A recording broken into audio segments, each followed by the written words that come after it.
இத்தனை பேர் வேலை செய்கிறாங்க ஒரு பள்ளிக்கூடத்துக்கு படிக்கிறதுக்கு. அந்த பசங்க படித்து எல்கேஜிலேருந்து யூகேஜி போய் யூகேஜிலேருந்து காலேஜ் போய் கலெக்டர் ஆகி படிக்கிறதுக்கு எத்தனை பேர் பசங்க.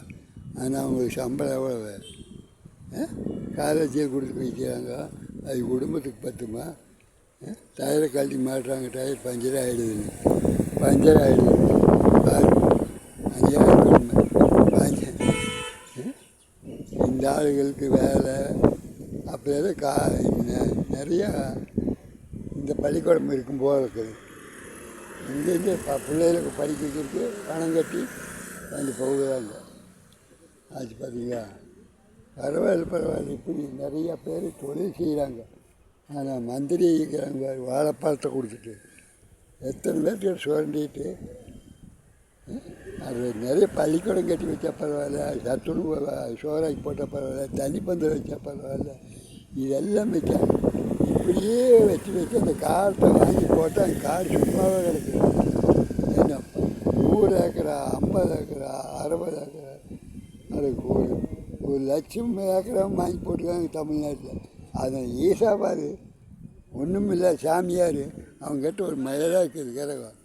அவனுக்கு போய் நம்ம தமிழ்நாட்டில் இருக்கிற பணிஞ்சு ஏமாந்து பிள்ளைகளை கொண்டு போய் கொடுத்து மொட்டை ஓட்டு செலவு பண்ணி அவனை கேஸ் எடுத்து நடத்த மாட்டேங்குவார். டெல்லி அரசாங்கம் அங்கேருந்து வந்து மோடி சிவராத்திரிக்கு மோடி வந்து அந்த மத்தாளத்தை பார்த்துட்டு வெளிநாட்டு மத்தாளத்தை உள்நாட்டு மத்தாளத்தை பார்த்துட்டு மாறி போட்டு விட்டு போயிட்டார். ஈசாவுக்கு பட்டா போட்டு கொடுத்துட்டு போயிட்டார்.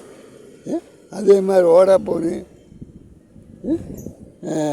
பிஎல்எஸ்என்எல் இது கவர்மெண்ட்டு சிம் கார்டு, அதே மாதிரி போஸ்ட் ஆஃபீஸ் கவர்மெண்ட்டு, இதெல்லாம் எப்படி நேரம் வச்சு ஓட்டியிருக்காங்க பாரு மோடி. தமிழ்நாட்டில் வந்து இங்கே அங்கே ஒரு 10 மாநிலத்தை பிடிச்சிட்டாரு பெரிய இது. இங்கே இந்த எடப்பாடிங்கிற ஒரு பைத்தியக்காரனை ஜெயலலிதா கொண்டுட்டு ஜெயலலிதா அதை கேஸுக்கு தப்பிக்க வேண்டி அங்கே சிபி புலனாய்வு கழகம் வந்து எல்லாம் தமிழ்நாட்டுக்காரங்க கொஞ்சம் நம்ம பணத்தையே வேஸ்ட் பண்ணுறதுக்கு கேட்குறாங்க. அதே மாதிரி இப்போ ஸ்டாலின் இங்கே வெளிநாட்டில் இன்னும் கம்பெனி கட்டிருப்பார் போகிறது. அங்கே என்னவோ நாட்டுக்கு போயிட்டார். அங்கே போய் வெளிநாட்டில் சம்பாதிக்கிறதுக்கு போயிட்டார். சம்பாதிச்சு நம்ம காசு கொடுப்பாங்க போட்டு பாதி வச்சு உல்லாசமாக தெரியலாமா. இவங்களுக்கெல்லாம் கவர்மெண்ட்டில் ஆர்டர் கொடுக்கக்கூடாது. இங்கே இருக்கிறையா 10 வருஷம் அந்த சொத்தெல்லாம் இன்னும் ஒரு அளந்து இதில் செக் போஸ்ட்டில் வேலைப்பள்ளி இருக்கும்போது அந்த நாட்டுக்கு ஆர்டர் கொடுக்கும்போது ஊரை செக் பண்ணி எத்தனை சொத்து இருக்குது தமிழ்நாட்டில் இருந்து அந்த ரெக்கார்டை வச்சு தான் கொடுக்கணும்.